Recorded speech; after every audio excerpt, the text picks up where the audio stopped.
Davaramızı devam ediyor. Kimin iPad kimin kıka? iPad kimin kıka? Ha? Sözlerini okumak için alkaydanlar deyip ümid ediyen ha. Bağışlanan ölgü vörp dinleyen bağışlarının biri. Sizin o odasını bizim hormat koyan kardeşimiz Halipa bağışımız Pehlivan Halmuratov'u ulu hormat bilen sahnamıza çağırıyor. Bunlar yal bağışın yanı durmak kıyınrak da bana boş yer verilen. Bana udobni yer nere var? Ya derdi kimin yanına oturup? Ha. Kavarlaşar sana. Aydın aytmasan dinlemen varsa. Oraya kal sana bu sözüm var gel.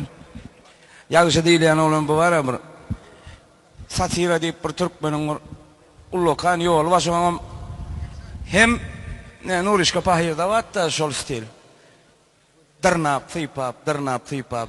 Ha, şol oradan çıkan olan yazıcanan bir stuşna olandan miyilde dosıyla gelipsin.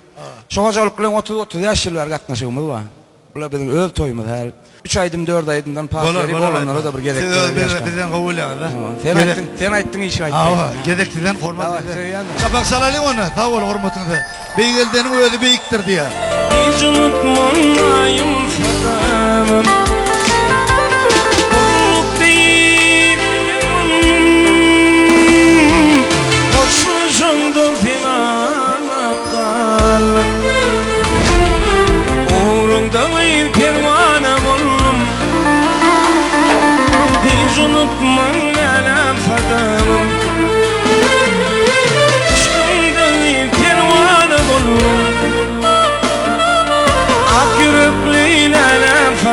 Hayran aladım. Ağam sen kliple oraya atma. Sen mikrofon tuttuğunda ne şeyle tutuyorsun da.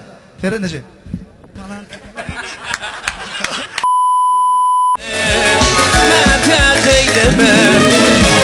Halali harama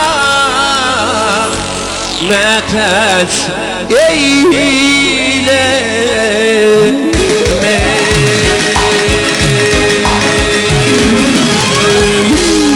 Hormatlanan Mahmudovların meşhur Mahmudovların olacağını toy töyleni ağam. Gel bratişka. Kutlu olsun. Bir korpan değil mi? Şu öylenen şula ha? Dak bu nimemin diyen eken ağam. O sen 2004 yıldaki İstanbul gözelikli var ha. Gözeli kıran tersin hakkan. Klipte. Benim şu kıran neyet bakya hadi kim orayadın da. Ene. Oraya mı?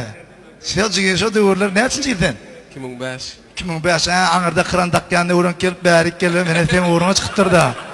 Oraya mı kıran nereden çıkan eken gördün mü? Beh buran anırda var eken ha. Ya derçanın bir öbür küçükken hayran aladı da in ütköşük mikrofon men sizin mikrofonun qadiyadım ağam. In ütköşük mikrofon şey hayran aladım ağam sen kliple oraya atma sen mikrofon tuttuğunda ne şeyle tutuyorsun da. Seren nece? Siz öyle ya şu an köp bağış aytmadın. Çeytirip ağzına tutup şeyle ımıklı yapışmayı diyorlar bana. Yürüme ya verdiğim mikrofon ütköşük gayet siz dayım kadar. Şey de ya biliyor musunuz sizler? Evet mikrofon böyle mikrofon olmağına sonra kendilerini çoğu taraf eden yok mu? Hayır. Ayacığım şeylidir ayacığım. Öyle. Son münazık ne redaktörlatta muradı ve beytti da. Yani diyor Michael Jackson'dan aydiyar ediyor ha.